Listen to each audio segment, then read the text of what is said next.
വാഹനങ്ങളിലെ അനധികൃത മോഡിഫിക്കേഷനെതിരെ ഹൈക്കോടതി. ആംബുലൻസിലെ സ്ട്രോബ് ലൈറ്റുകൾ മറ്റു വാഹനങ്ങളിൽ ഉപയോഗിച്ചതിൽ സ്വമേധയാ ഹർജി ഫയലിൽ സ്വീകരിച്ചു.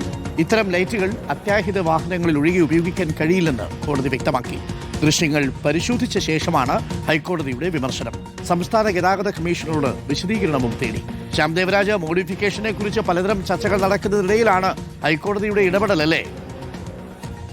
ഡോക്ടർ അരുൺ, ഏറ്റവും പ്രധാനപ്പെട്ട കാര്യമാണ് വാഹനങ്ങളിലെ അനധികൃത മോഡിഫിക്കേഷനെതിരെയാണ് ഹൈക്കോടതി കടുത്ത നിലപാട് സ്വീകരിക്കുന്നത്. നേരത്തെയും ഈ രീതിയിൽ തന്നെ കടുത്ത നിലപാട് ഹൈക്കോടതി സ്വീകരിച്ചിരുന്നു.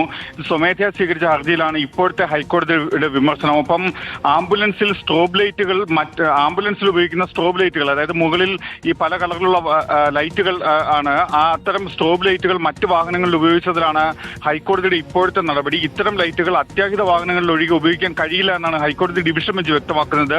ദൃശ്യങ്ങൾ ഉൾപ്പെടെ പരിശോധിച്ചതിന് ശേഷമാണ് ഹൈക്കോടതിയുടെ ഈ രീതിയിലുള്ള ഒരു വിമർശനം.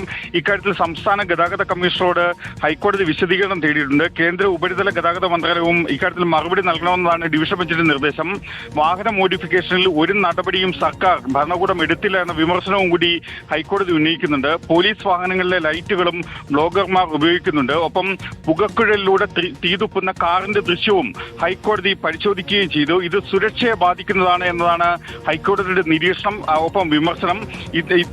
ഇത്തരം വാഹന മോഡിഫിക്കേഷനിലെ അപകടങ്ങൾ വഴി, പ്രത്യേകിച്ചും എതിരെ വരുന്ന വാഹനങ്ങൾ ലൈറ്റുകൾ ഡിം ചെയ്യാത്തത് ഉൾപ്പെടെയുള്ള കാരണങ്ങളാൽ വലിയ അപകടങ്ങൾ ഉണ്ടാകുന്നത് 4-5 ജീവനുകൾ ഈ രീതിയിൽ നിരത്തിൽ പൊലിഞ്ഞിട്ടുണ്ടെന്ന കാര്യവും കൂടി ഹൈക്കോടതി നിരീക്ഷിക്കുകയും ചെയ്തു. ഇത്തരം വാഹനങ്ങൾക്കെതിരെ കർശനമായ അന്വേഷണം നടത്തണം, ഒപ്പം കർശനമായ നടപടി എടുക്കണമെന്ന നിർദ്ദേശവും കൂടി സർക്കാരിനോട് ഹൈക്കോടതി നിർദ്ദേശിക്കുകയും ചെയ്തു. സ്വമേധയാ സ്വീകരിച്ച ഹർജിയിലാണ് ഹൈക്കോടതി ഡിവിഷൻ ബെഞ്ചിന്റെ നടപടി.